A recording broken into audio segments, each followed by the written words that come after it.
వ్యవసాయ రంగంలో తీసుకువస్తున్న మార్పులు దిగుబడి పెంచడమే కాకుండా సేద్యం మరింత పుంజుకునేందుకు వీలుగా ఉన్నాయని ముఖ్యమంత్రి చంద్రబాబు నాయుడు దావోస్లో వివరించారు. రైతు రుణాల విముక్తి, పెట్టుబడి రాయితీ అందజేతతో పాటు నదుల అనుసంధానం, ఫామ్ పాండ్స్ వంటి కీలక అంశాలను ఆర్థిక వేదిక సదస్సుకు హాజరైన ప్రతినిధులకు ఆయన తెలియచెప్పారు.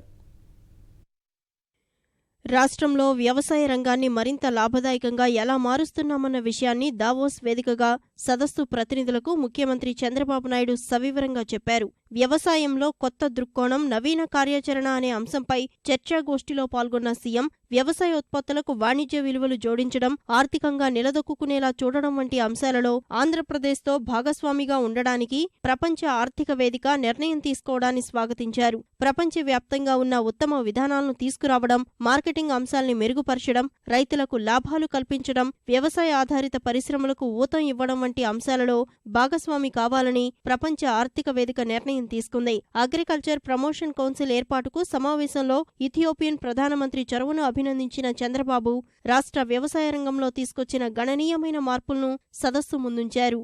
రైతు సాధికార సంఘం, రైతు రుణాల విముక్తి, పెట్టుబడి రాయితీ అందజేత, సాగునీటి రంగంలో అభివృద్ధి, నదుల అనుసంధానం, కరువురహిత రాష్ట్రంగా మార్చేందుకు చేపట్టిన ప్రయత్నాలు, ఫామ్ పాండ్స్ ఏర్పాటు తదితర అంశాలను సదస్సులో వివరించారు. భూగర్భ జలాల పెంపుదలకు ప్రభుత్వం చేస్తున్న కార్యక్రమాలు, భూ ఆరోగ్య కార్డుల గురించి తెలియజెప్పారు. వ్యవసాయ రంగం అభివృద్ధికి చంద్రబాబు చేపట్టిన కార్యక్రమాలపై అభినందనలు వెల్లువెత్తాయి. దక్షిణ అమెరికా, ఆఫ్రికా, ఆసియా, పసిఫిక్ ప్రాంతాలలో వ్యవసాయ రంగంలో అనుసరిస్తున్న ఉత్తమ పద్ధతుల పరిశీలన, అధ్యయనానికి ఉప బృందాలు ఏర్పాటు చేయాలని ప్రపంచ ఆర్థిక వేదిక నిర్ణయించింది.